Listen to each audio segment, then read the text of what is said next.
Welcome to Soul Speak. I'm Justin Spring. The healing DVD that we've produced for you, called Mother-Child Bonding, is the outcome of many, many months and years of working with young mothers and helping them establish a healthy bond with their children. Some mothers, when we first spoke to them about this, when we said, you know what we could do is we could use Soul Speak to allow young mothers to speak to their babies in the womb. And people, of course, who had never done poetry, they didn't quite know what to think about it, but anybody who had made a poem knew that in terms of emotional food, there's nothing like a poem. When a poem comes to you, anybody who has ever done one knows that you're filled with light. The poem can be sad. You know, it doesn't make any difference. The poetry always moves towards the light. That's just the nature of poetry, to have it move towards the light. And that light, which you can physically feel on your body when a poem comes to you, it can make you cry, it can fill you with love. It has so many effects upon your body.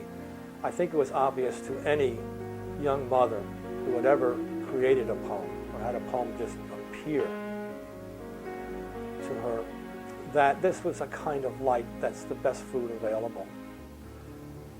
There are many books out today about things we can do to help the baby while the baby is in the womb and during the early years of development, and all of them are good.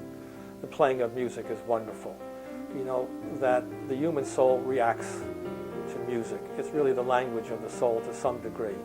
It's a very fluid thing that just goes to the heart. The same in terms of gentle rocking motions. The same in terms of talking to the baby in the womb. Really, that all of those things, it's not that the baby understands the words or understands the music. What the baby is feeding on is the emotional light that's passing through your body, the mother's body, upon hearing the music or hearing the poem or making the poem. Between your speaking to the baby, of course the baby doesn't understand the words, but the baby understands the feelings. The baby understands everything that happens to you as a mother. Anger, confusion, love, ecstasy, they're all there and they're just passed down as an experience to the baby. What better way to bring a baby into life than to add the light of poetry into the daily regimen of that little child that's growing in the womb? You know, we can have a lot of vitamins, we can eat well, we stop smoking, we stop drinking, we want to give the baby a good chance. We play music in the house to make us feel better and the baby feel better. But the making of a poem by the mother, the creation of a poem by the mother, is something that is intensely filled with light. It's not a secondhand experience. When you listen to music, Mozart, for example, or let's say it's one of your favorite pop singers, doesn't make any difference really as long as the music moves towards the light, you know.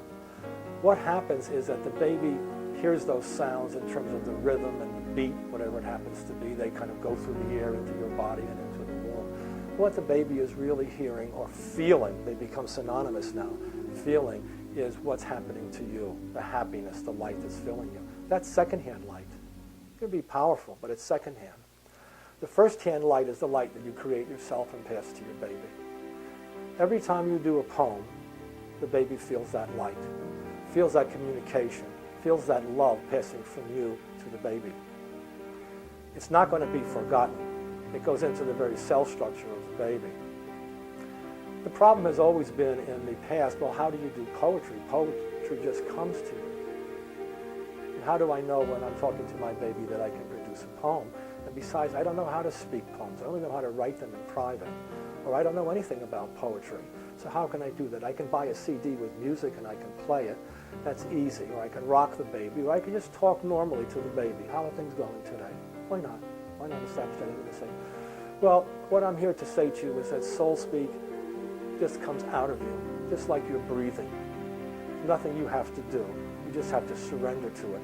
And your normal channel of communication with your baby in the womb, whatever it be, rocking or speaking or playing music or humming or, you know, any one of those things that you would do, gets intensified. It deepens the channel and it allows the child to touch your soul in a way that it cannot do the other way.